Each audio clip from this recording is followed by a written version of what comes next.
Netflix's One Piece live action will surpass and is surpassing all expectations. Yes, that includes yours, and despite the drama floating around on Twitter that quote, One Piece tested horribly, a major deviation from the source material and the tone of the show isn't really working, which to many may not come as a surprise, since it's no secret the live action anime has failed terribly in the past. We have literal atrocities from Netflix, such as the Death Note 2017 adaptation, Cowboy Bebop, which was cancelled after only one season, and then the live-action Dragon Ball, which is probably the best movie in cinema history. Just kidding, let's pretend it never existed. And ironically, Tomorrow Studios, the crew that made Cowboy Bebop's live action, are the same ones working on One Piece. So why would One Piece be any different? After all, the live-action crew has a lot to live up to. Any misstep or stray too far from the source material, which brought countless amazing memories to us for over 25 years now. So of course, it makes perfect sense to be concerned, especially when it comes to Luffy's stretchy fighting style and how it would translate to live action. And then we have the shoes. Luffy is wearing shoes and he has sandals in the anime. This is absolutely unacceptable.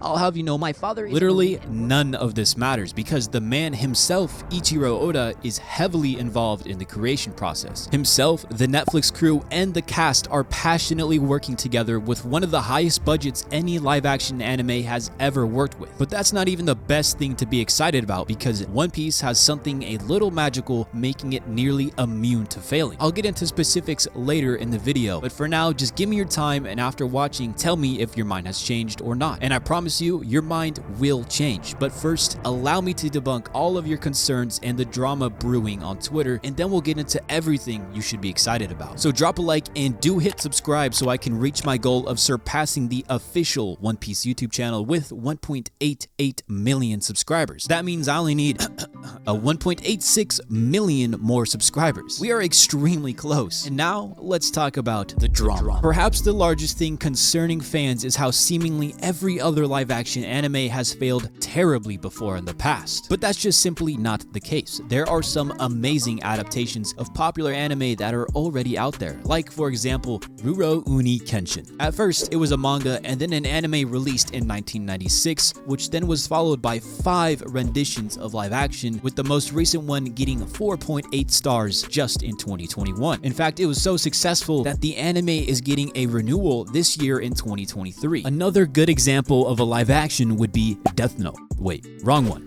There we go. If you didn't already know, Death Note also had live actions produced and released in Japan that had amazing reviews. So as you can see, despite the popular belief that live action anime never works, that's simply not the case. That alone is not a reason to dismiss the One Piece live action. However, if everything said in this tweet right here is in fact true, that could be a reason to dismiss the show. But fortunately for us, this tweet is major cap and there's nothing to be worried about. So let's talk about what this tweet says and why it doesn't matter. The tweet starts by saying One Piece tested horribly with non-fans, which doesn't matter because they're not fans. And then it goes on to say this. In the first episode, the first half is completely all flashbacks and features of young Luffy before we jump to the present and rush through the introductions to Zoro, Nami, Usopp, and Sanji, all within the remaining 15 minutes, a major deviation from the source material. I want you to keep in mind that the very first chapter of One Piece was indeed a flashback, and so it's already not a major deviation from the source material. So more than likely, this is just a way to introduce the faces of the cast within the first episode. In the following episodes, I would imagine they go more into depth for each character's backstory because keep in mind, they built an entire set for the Baratie. So do you really think they're gonna build all that and then blow through Sanji's backstory in 5 minutes? No. But we also shouldn't be surprised if each character doesn't have their own episode dedicated to developing their backstory, because that would be a complete waste of time. One Piece has been out for over 25 years, so we've already seen these backstories plenty of times. In fact, this was the exact reasoning Spider-Man Homecoming did not include Peter Parker's backstory. Fans already saw Peter Parker get bit by a spider and then become Spider-Man in 2 separate movies. So even if Netflix decides to speed through all of the character introductions, we already know who they are, and that doesn't take away from the live action. The tweet also goes on to say that, quote, as for the tone of the show, it's not really working. The makeup/look of some of the cast look off, and the show jumps between being over the top goofy to being serious and is jarring and inconsistent. To anyone who has seen any amount of One Piece, you would know that the show goes from goofy to serious very fast. Just like in Amazon Lily, when Luffy was running around all goofy at the top of the castle to falling into Boa Hancock's bath and learning about her past with slavery. As for the makeup, let's be honest with ourselves. One Piece characters are some of the goofiest looking characters in all of anime. If you weren't already convinced that this tweet is garbage, just a few days after it was tweeted, Greg Werner, an official collaborator, confirmed, quote, the test audience article that you don't need to read, click, or share is entirely untrue. Now that we debunked that tweet, it's time to go over some of the smaller concerns addressing the live action, such as the shoes, which technically is a deviation from the source. However, this is the real world and it is much safer to do stunts in shoes than sandals, so you would have to either pick between weak stunts or him wearing shoes. Personally, I would much rather him wear shoes and have cool stunts, but I mean, it's up to you if you want shoes to be the reason you're not going to watch a show. But then there's also some people who are a little bit worried about the way Luffy is going to look when he stretches his arms, which is a much more valid concern to be worried about the show than the shoes. But it still doesn't matter, because like I said at the beginning of the video, One Piece has something a little magical that prevents any of this from ruining the show. In order for me to explain it and have you fully understand, first I need to tell you what you should be excited for when it comes to the One Piece live action, starting with the amazing cast. Oda was incredibly picky with who he decided to become the Straw Hats. I mean, he considered everything. Here's what he had to say upon announcing the cast: their face, the size of their mouths and hands, their aura, the way they carry themselves, their voice, their acting skills, their height, the balance amongst the Straw Hat crew, and more. So if you were wondering if Iñaki Godoy is going to make a good Luffy, yes, no one else in the world would make a better Luffy. Not only does he make a great fit, I mean, just look at him. That is Luffy. But there is every reason to be confident in him as not only Luffy, but as an actor. He's already worked with Netflix just last year on Imperfect, and I gotta say, after watching, my confidence has grown in him tremendously. He dressed up as a minion to go watch Minions with the rest of the cast. This encapsulates Luffy perfectly. He's such a goofball. I love it. But not only is he intrinsically like Luffy, he also has so much passion for becoming this character that we all love. And he also understands One Piece jokes. He was memeing around on Instagram that Zoro got lost and he found him. Speaking of Zoro, let's talk about his actor and why he makes a great fit. Zoro is being played by Mackenyu, which, according to Google, his name roughly translates to True Sword Savior. But what's even cooler is Mackenyu has already played a swordsman in a live-action anime, and it's the same one I talked about earlier in the video, Rurouni Kenshin. For Nami, she is being played by Emily Rudd, who was not only a fan of One Piece, but Nami before the live action was ever announced. So she's not lying on her Instagram when she says this is her dream role. And as a fan of the series, you should expect that she also gets One Piece jokes. Look at this video she took of Iñaki Godoy, Luffy's actor. It's so tasty.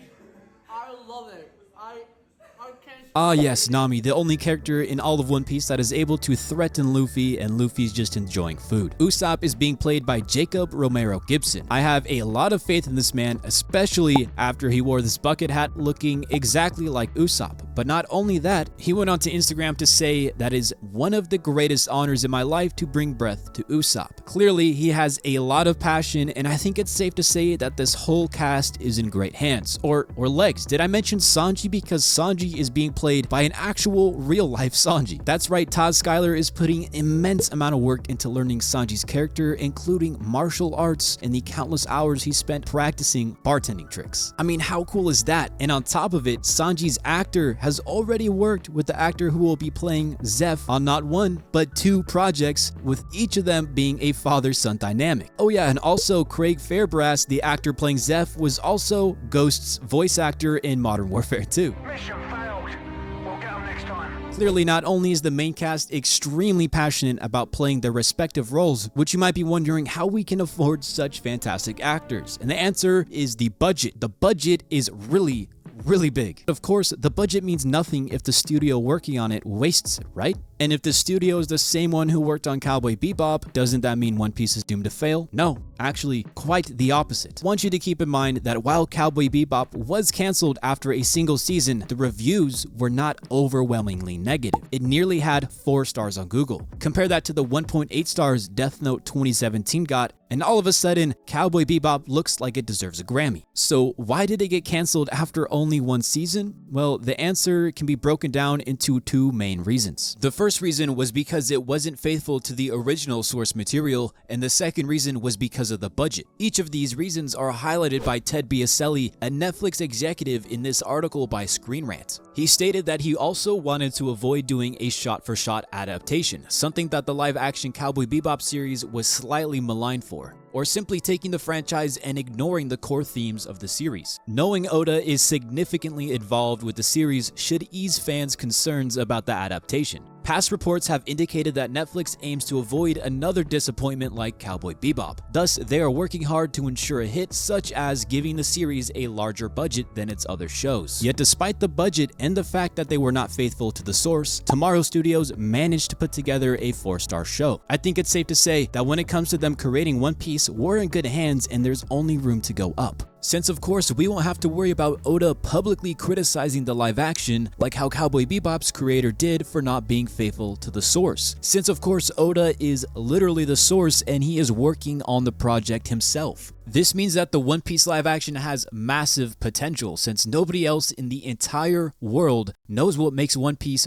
truly great better than Oda. And what makes One Piece truly great is the same magical reason I mentioned earlier in the video. Regardless if the fighting style is good or goofy or bad, or if Luffy's wearing shoes, it can never take away from the fact that One Piece is a story about world building and adventure. If you told me that you watch One Piece for the fights and animations, you would be lying to yourself because nobody watches One Piece for the animation. The only reason someone would watch 1,000+ episodes of One Piece is because of the world building and character development. No other series out there is this detailed when it comes to each character and even the side characters and cast, leading to one of the most amazing pieces of media in history, keeping you on the edge of your seat following the adventures of Monkey D. Luffy, meeting his friends, going exciting places, and learning what the world has to offer, along with each character's dark, intense backstory and the themes that surround it. And the morality is even questioned as the protagonists are portrayed as pirates. I think these are themes that the live action can do an excellent job in portraying and give us a new way to look at the darker tones of One Piece. So let me know down in the comments below if your expectations have changed. And if you'd like to know more about the complex morality in One Piece, check out my video on why Luffy is not a hero. So yeah,